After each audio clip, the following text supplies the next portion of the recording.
ይህ ማርሻል ይባላል። እሷ ደግሞ እናቱ አሊሺያ። አጠገባቸው ያለው መኪና ውስጥ የማርሻል ሚስት ሬሳዋ በቆሻሻ ፌስታል ውስጥ ነው ያለው። ማርሻል ሬሳዋን ጫካ ውስጥ ሊጥለው እያቀደ ነው። ከሌሊቱ 6 ሰዓት ተኩል የ24 ዓመቱ አሌክሲስ ነዳጅ ማደያ ውስጥ ነዳጅ እየቀዳች ነበር። ሜሴጅ የገባላት እየመጣሽ ነው አይደል? አዎ ግን አልቆይም፣ ተሎ መለሳለሁ ስትል መለሰች። ከከፈለች በኋላ መኪናዋን አስነስታ ወደ ባሏ ትሄዳለች። ማርሻል የማያውቀው ዱብዳ ግን ሚስቱ መለያየት እንደምትፈልግ ልትነግረው ነበር የሄደችው። ይህ ካሰበችው በላይ ዋጋ ያስከፈላት ነገር ነበር።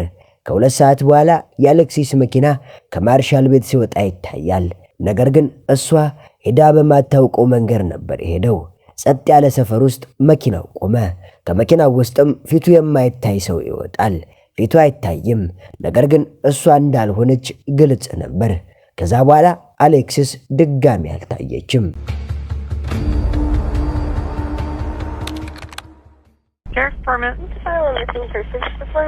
ፖሊሶች ጋር መጀመሪያ ስለ አሌክሲስ መጥፋት የደወለችው እህቷ ነበረች። ልቧ የሚያውቅ ምስል በጣም ፈርታ ነበር። ፖሊሶች ነገሩን ለማጣራት ቤተሰቦቿ ጋር ይሄዳሉ። ከዛም ለምን እንደዚህ እንደፈሩ ወዲያውኑ ይገባቸዋል። ፖሊሶች የአሌክሲስን እናት ማዋራት ሲጀምሩ እናቷ አንድ ነገር ነገረቻቸው።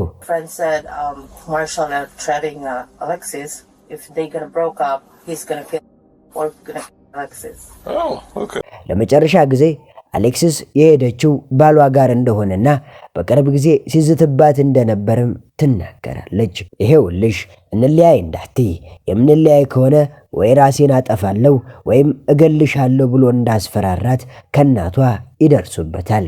የዛኑ ቀን የማርሻል ቤት ፖሊሶቹ ይሄዳሉ። ለመጨረሻ ጊዜ ያገኛት እሱ ስለሆነ ከሱ ብዙ ፍንጮችን ጠብቀው ነበር።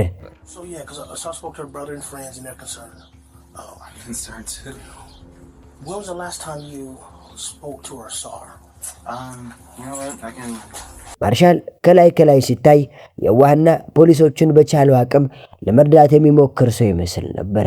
ነገር ግን ከዛ የባሰ ጭራቅ ነበር። መጀመሪያ ላይ ታሪኩ ሲጀመር ለአሌክሲስ የተጨነቀ ለመምሰል ቢሞክርም ወደ ኋላ ላይ ግን ግድ እንደማይሰጠው ፊቱ እያስታወቀበት መጣ። እሱን በማዋራት ላይ እያሉ ሌላ መረጃ ይገኛል። የአሌክሲስ መኪና። ወዲያውኑ መኪናውን ለምርመራ ወስደው መመርመር ይጀምራሉ። ያገኙትም ነገር የሚረብሽ ነበር። ቁልፉ እንደተሰካ ነው። በሩም አልተቆለፈም። ቦርሳዋና ዕቃዎቿም የሉም። መኪናው የት እንደሄደ ታሪኩን ለማየት ጀመሩ። ከመቆሙ ከ12 ደቂቃ በፊት የማርሻል ቤት እንደነበረ ይደርሱበታል። የመረጃ ከተጠያቂነት ወደ ተጠርጣሪነት ማርሻልን ቀየረው። ፖሊሶቹ ማርሻል ጋር ሄዱ። የሄዱት ግን ለጥያቄ አልነበረም።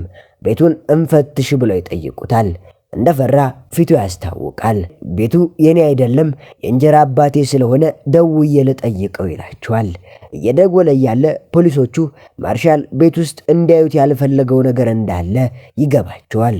ደውሎ ከጠየቀ በኋላ እንዲፈትሹ እንደፈቀደላቸው ይነግራቸዋል። ነገር ግን አንድ ፖሊስ ብቻ እንዲገባ ነበር የፈለገው። ይህ አጋጣሚ አይደለም። አንድ ፖሊስ ሲሆን እሱ የፈለገውን ቦታ መርጦ ለማሳየት ይመቸዋል። እንደዛም ነበር ያደረገው። ለመፈተሽ የገባው ፖሊስ ያስተዋለው ነገር የእሱ ክፍል የተዘበራረቀ መሆኑን ብቻ ነበር። ነገር ግን አንድ የረሳው ቦታ ነበር፣ ኮርኒሱ። መርማሪዎቹ ምንም ማግኘት ባይችሉም በቃም ብለው ግን አልተመለሱም። ስልኩን ለመመርመር እንደሚፈልጉና መረጃውን ዳውንሎድ እንዲያደርጉ ፍቃዱን እንዲሰጣቸው ይጠይቁታል። በሚገርም ሁኔታ ፍቃደኛ ነበር። ከዛም ስልኩን ፈርሞ ለመስጠት ወደ ፖሊስ ጣቢያ አብረው ይሄዳሉ። እሱ ከኋላ በራሱ መኪና እየተከተላቸው ነበር። ነገር ግን መንገድ ላይ ያሉ ከፊት ያለው ፖሊስ አንድ ነገር ተመለከተ። ማርሻል በጣም እያላበው ነበር። አነዳዱም ልክ አልነበረም። ማርሻል ቃስ ብሎ ነበር የተነዳው። ወደ ፖሊስ ጣቢያ እየሄደበት ያለው መኪና ሬሳ ያጓጓዛበት ነበር። ከ10 ደቂቃ በኋላ ፖሊስ ጣቢያ ይደርሳሉ። ስልኩንም ለምርመራ ፈርሞ ይሰጣቸዋል። በዛ ሰዓት የተረጋጋ ለመምሰል ቢሞክርም ነገር ግን ፈርሞ እንደወጣ ፖሊሶቹ እንደተጠራጠሩት ይገባዋል። መኪናውን መፈተሽ እንደሚፈልጉም ይነግሩታል። መኪናውን እንዲፈተሽ መጀመሪያ ላይ ፈቃደኛ ለመሆኑና ትንሽ ማንገራገሩ እሱ ላይ የነበራቸውን ጥርጣሬ ጨመሩት እንጂ አልቀነሱትም። መኪናው ውስጥ አልጋ ልብስ፣ ትራስ፣ ትርፍራፊ ምግቦች ተገኝተዋል። አሌክስስ ከጠፋች ከ7 ቀን በኋላ ጥርጣሬያቸውን የሚያረጋግጥ ትልቅ ማስረጃም ያገኛሉ።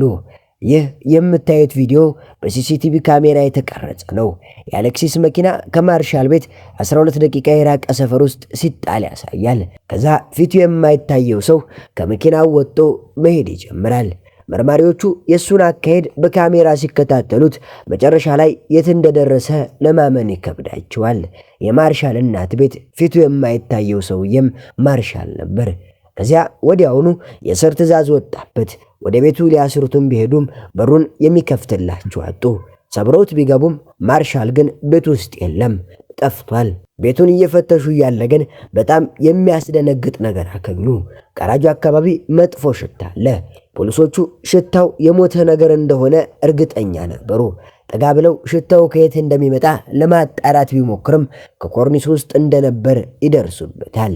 ነገር ግን እነሱ ምንም ማግኘት ስላልቻሉ ኬናይን ውሻ ይጠራሉ። ኬናይን ውሻዎች የሰለጠኑ ውሻዎች ናቸው። በጣም ጎበዝ ከመሆናቸው የተነሳ የሆነ ሌባ የሆነ ቤት ዘርፎ የተጠቀመበትን ሶፍት እንኳን ጥሎት ቢሄድ ሶፍቱን አሽተው የት እንደሄደ ጫካ ውስጥ እንኳን ቢደበቅ አነፍንፈው ያገኙታል። ስለዚህ ቤት ውስጥ ምንም የተደበቀ ነገር ቢኖር የውሻ ከነሱ በላይ የማግኘት እድል ነበረው። ውሻው ቤቱን መፈተሽ ጀመረ። አብዛኛው ክፍሎች ውስጥ ቶሎ እያሸተተ ቢወጣም የማርሻል ክፍል ውስጥ ግን በተደጋጋሚ ይመላለስ ነበር። እሱም አለበቃ ብሎት ኮርኔሱ ጋር ሲደርስ በሁለት እግሩ ቆሞ ሽታው ከየት እንደሚመጣ ለመጠቆም ሞክሮ ነበር። ነገር ግን ፖሊሶቹ ምንም ተጨባጭ የሚታይ ማስረጃ ማግኘት ስላልቻሉ ምንም ማድረግ አልቻሉም። አሌክስ ከጠፋች ሳምንት አልፏታል። ነገር ግን ማርሻል የገባበት ጉድጓድ ሊታወቅ አልቻለም። አማራጭ ሲያጡ በስልኩ አማካኝነት የት እንዳለ ሲያጣሩ ከከተማ ወጥቶ እህቱ ጋር እንደሆነ ደረሱበት። እህቱ ቤት ወዲያው ቢሄዱም ግን ማርሻል እዛ አልነበረም። እህቱ ግን እንደሱ አልነበረችም። ፖሊሶቹም በጣም ለመርዳት ፈቃደኛ ነበረች። ስለ ማርሻልም ነገረቻቸው።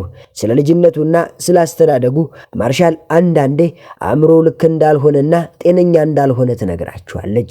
ከዛም በተጨማሪ ደግሞ በቅርብ ጊዜ ከሚስቱ ጋር በጣም እየተጨቃጨቁ እንደነበርና ሰላም እንዳልነበራቸውም ትናገራለች። ማርሻል ያለበት ሊታወቅ አልቻለም። ማርሻል አሁንም እንደጠፋ ነው። የት እንዳለ የሚያውቅ ሰው $10,000 ወይም የኢትዮጵያ 1.5 ሚሊዮን ብር እንደሚሸልሙ ይናገራሉ። ከዛም ብዙ ሰዎች እየደወሉ ጥቆማ መስጠትም ይጀምራሉ። የሆነ ቦታ በተደጋጋሚ ይጠራል። ስካቪው አፓርትመንት ከከተማው የራቅ አፓርትመንት ቢሆንም ባለቤቱን ሲያጣሩ የራሱ የማርሻል ጓደኛ መሆኑን ይደርሱበታል። ከዛ ጊዜ ሳያባክኑ ወዲያውኑ አፓርትመንቱን ከበው ማርሻልን ለመያዝ ይሞክራሉ። ነገር ግን ማርሻል ቢላ ይዞ ለማምለጥ ይሞክራል። ፖሊሶቹ ምንም ማድረግ ስላልቻሉ ብዙ ጊዜ ተኮሱበት። ማርሻል እዛው ሕይወቱ ያልፋል። ከ11 ወራት በኋላ ጫካ ውስጥ ብረት የሚለቃቅም ሰው የሰው አካል እንዳገኘ ይናገራል። ፖሊሶቹ ሄደው ሲያጣሩ የአሌክስስ አካል እንደሆነም ይደርሱበታል። ጫካ ውስጥ ገልሞ ጥማት ነበር።